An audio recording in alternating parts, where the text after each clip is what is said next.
नमस्कार माऊली. आयुष्य ही संकटांची शर्यत आणि अडथळ्यांची साखळी आहे. कित्येक वेळेला येणाऱ्या संकटांना तू सुद्धा इतकी कंटाळतेस की नकळत तुझ्या मुखातून शब्द निघतात की परमेश्वरा, या यातनांच्या पेक्षा मृत्यू यावा. पण अर्थात हे तू उपरोधानीच बोलतेस माऊली. खरंच मृत्यू आपल्याला कधीही जवळचा वाटत नाही. आणि हेच सत्य आहे की कितीही कष्टप्रद वाटलं तरी मनुष्याचं त्याच्या जगण्यावर इतकं प्रेम आहे, ती लालसाच आहे की त्याला जीवन त्यागण्याचं मनातच येत नाही. उलट त्याचा अधिकाधिक प्रयत्न असा राहतो की आपल्याला हा जो एकमेव मनुष्याचा जन्म मिळालाय तो अधिकाधिक आनंदी आणि सुखी कसा करता येईल.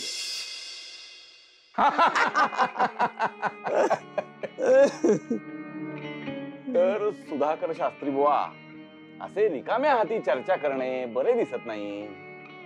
तेव्हा तुम्ही यातले गूळ शेंगदाणे यांचं सेवन केलं पाहिजे. अहो, आता आपले संबंध जुळणार आहे.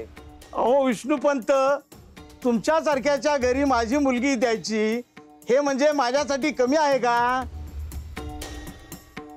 तर पुत्री सुलक्षणा, तू आमचे घर पाहिलेस, आमचा डामाडौल पाहिलास. आता तुला लक्षात आले असेल की हे घर कसे सांभाळायचे. खरे तर त्या घराची खूपच वाताहात झाली आहे. ते सर्व सुरळीत करणे तुझ्या हाती आहे. पिताश्री, आपण कदापि चिंता करू नये. मी असताना या घरात माया, ममता आणि वात्सल्यासाठी मी माझे जीवन व्यतीत करेन. याला म्हणतात संस्कार. ही मुलगी अजून या घरची सून झाली नाही तरी देखील इतके आनंदाचे सूर ऐकू येऊ लागले. धन्य झालो शास्त्री बुवा, धन्य झालो. अरे गोविंदा, हा आमचा पुत्र गोविंद.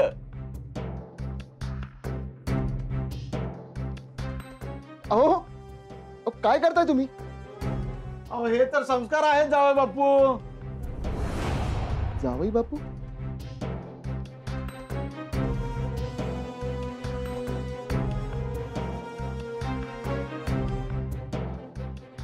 क्षमा असावी शास्त्री बुवा, पण आपणास काहीतरी अपसमज झाला आहे.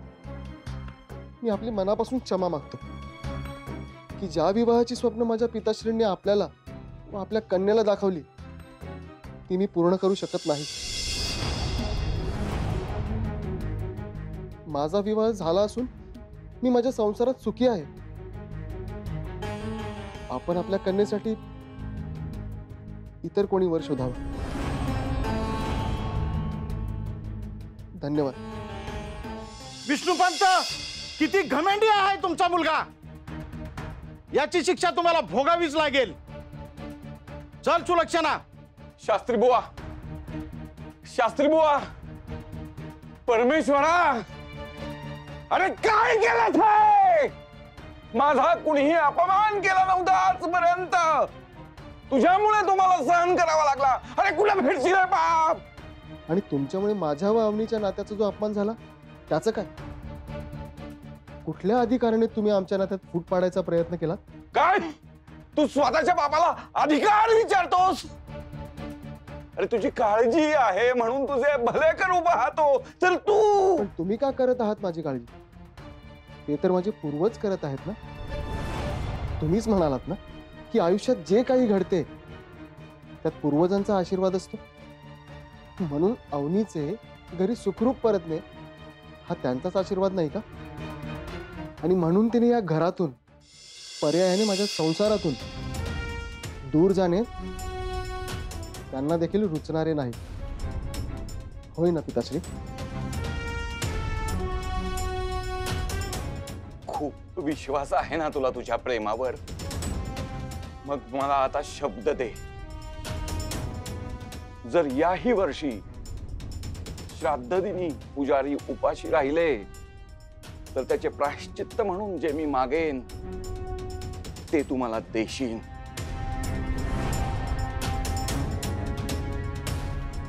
काही झाले? आता कुठं गेला तुझा दैवावरील आणि प्रेमावरील विश्वास? पिताश्री, माझा माझ्यावर आणि आमच्या नात्यावर दृढ विश्वास आहेच. आणि माझी श्रद्धा मला हे सांगते की यापुढे आमच्या नात्यात, संसारात काहीही विपरीत घडणार नाही.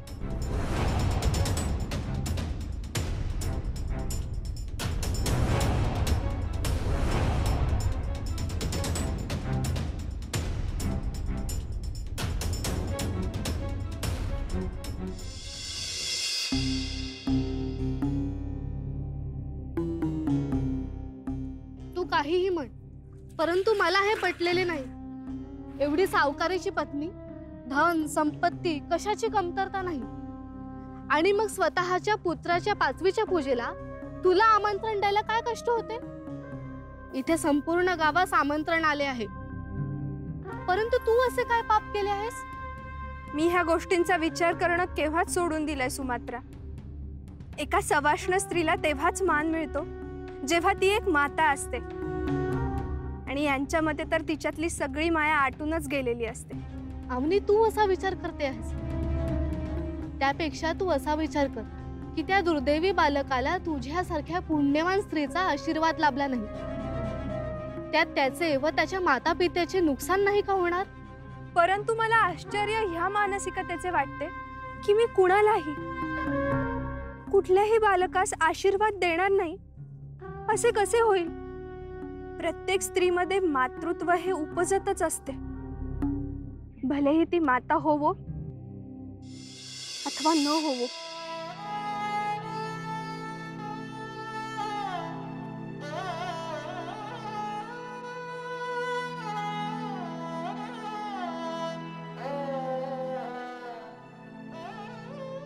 अवनी, तुझी घालमेल मला समजते आहे, परंतु तू देखील माता होशील, खात्री आहे मला.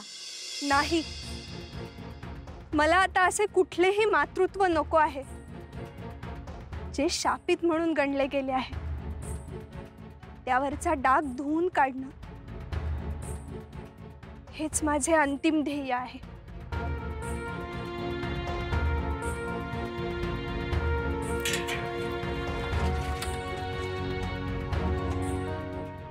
अवनी, अवनी, सुमात्रा, एकदाच एका पिताश्रींचे वर्षश्राद्धाचे विधी यथासांग पूर्णतः पार पडले ना की मग मी निश्चिंत होईल. तोपर्यंत मला कुठले गर्भारपण नको आणि कुठले मातृत्वही नको.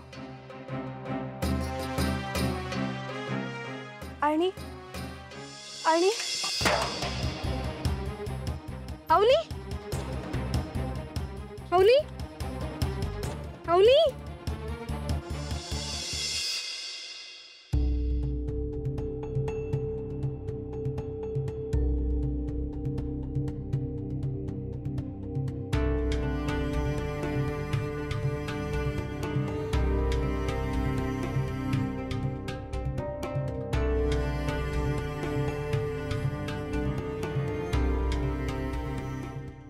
अभिनंदन.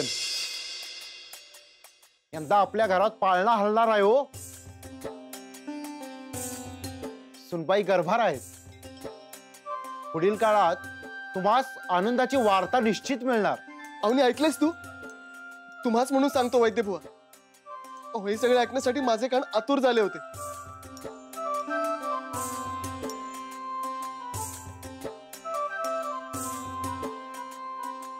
चला, येतो मी. काळजी घ्या सुनबाई.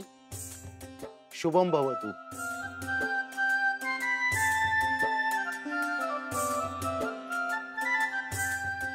थांब थांब, तू पडूनच राहा.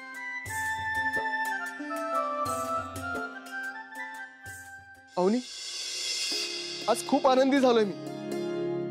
तुझ्यामुळे पिता होण्याचा मान मला पुन्हा प्राप्त होणार आहे. ह्यापूर्वी 5 वेळा हा आनंद मिळालाही आहे, परंतु दुर्दैवानं हिरावून देखील घेतला गेलाय. यंदा पुन्हा असेच घडले तर? अगं, तू असं नकारात्मक विचार का करतेस?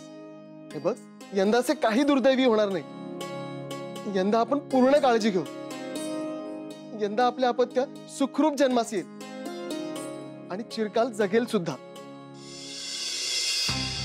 तुम्हास झालेला आनंद समजतो आहे मला, परंतु मला ह्याचे दडपण येते आहे की हे अपत्य जन्मास येण्याचा काळ आणि पिताश्रींच्या त्या श्राद्धविधीचा दिन हे एकच येतील आणि पुन्हा तसेच घडले तर.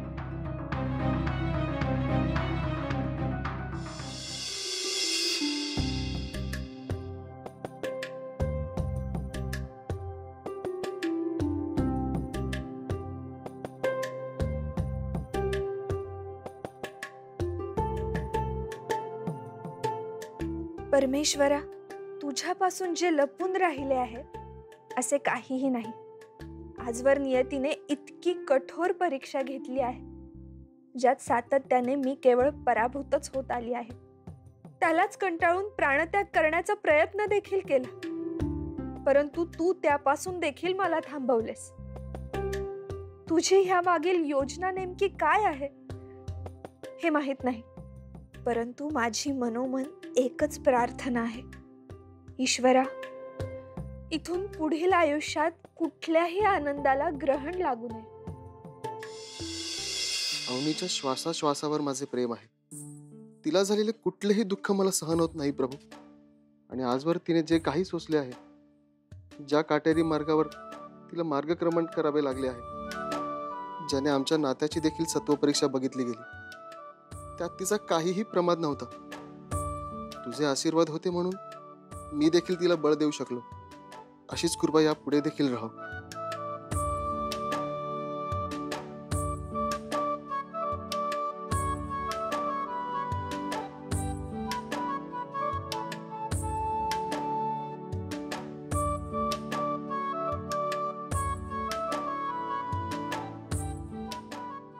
अवनी, तू कधी ईश्वरास प्रत्यक्ष पाहिले आहेस का ग?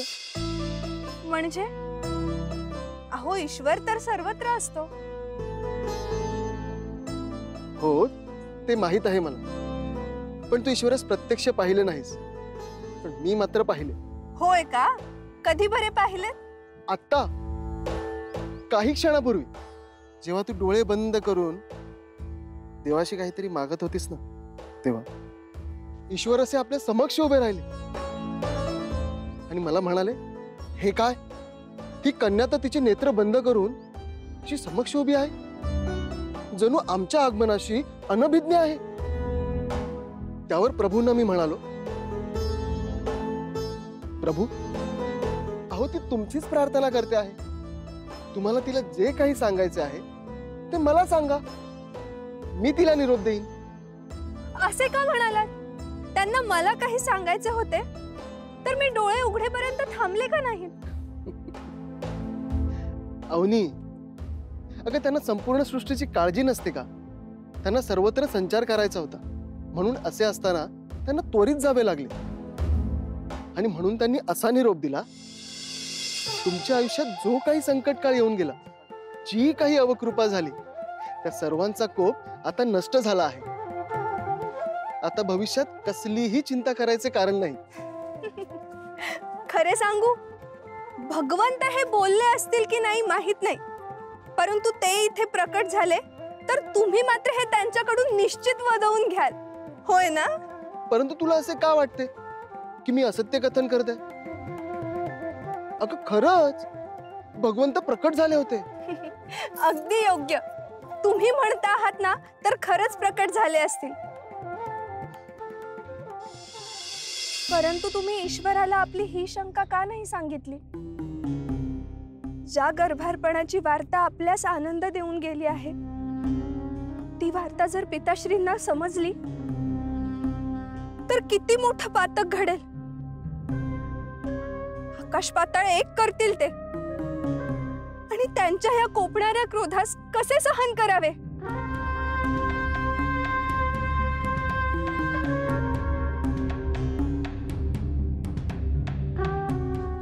अहो, असे माझे म्हणणे टाळू नका. माझ्या शंकेचे समाधान तर करा.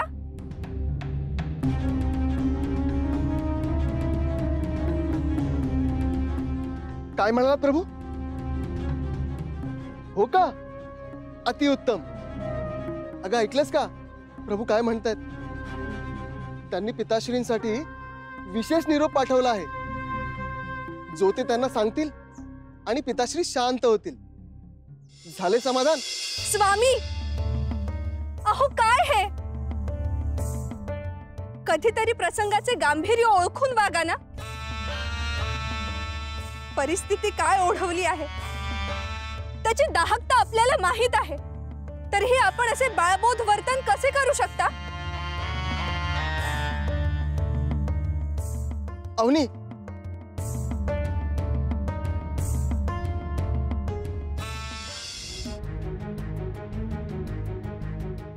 पिताश्री तुम्ही थांबा, पाणी आणते. हा उत्तम, अतिउत्तम.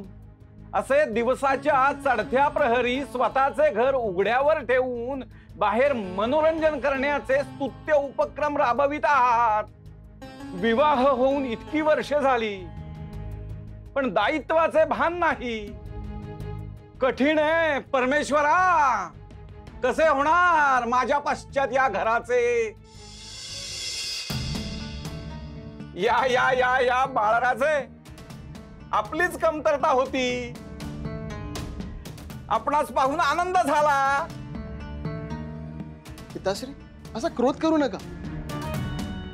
आम्ही दोघे महादेवाच्या दर्शनासाठी गेलो होतो.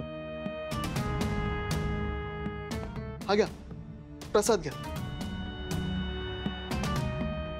चला, देवदर्शनाची गोडी टिकू नये म्हणायची. आहेच, आणि त्यासाठी असलेले कारण देखील तितकेच गोड आणि महत्वाचे आहे. असे काय कारण होते आज देवदर्शनाचे? हो पिताश्री, एक सुवार्ता आहे, ती ऐकून आपण देखील उल्हासित व्हाल.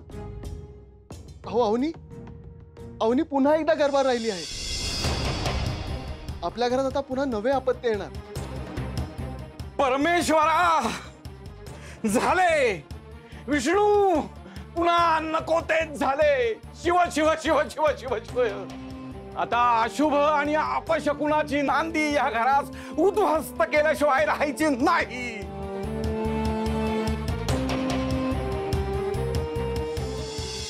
आपल्या संस्कृतीमध्ये माऊली मृत्यूच्या पश्चात असलेल्या आत्म्याच्या प्रवासाला अनन्य साधारण महत्व दिलाय.